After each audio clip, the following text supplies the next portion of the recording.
ang kahalagahan ng pagtitiwala sa Diyos. Sa panahon ng matinding unos at pagsubok, madalas tayong sumusuko at nawawalan ng pag-asa. Subalit kung tayo'y magtitiwala sa Diyos, hindi tayo bibigin. Kanyang pangako ay umaabot sa langit at lupa, at kanyang pagmamahal sa atin ay walang katapusan. Sa bawat unos na ating haharapin, ang tanging kalakasan natin ay ang ating pananampalataya.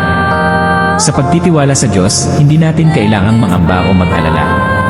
Tandaan natin na sa bawat hagupit ng bagyo sa ating buhay, siya ang ating kanlungan at gabay. Sa panahong ito ng kagipitan, huwag tayong mawawalan ng pag-asa. Maniwala tayo sa mga pangako ng Diyos at tiwalaan natin siya sa lahat ng bagay.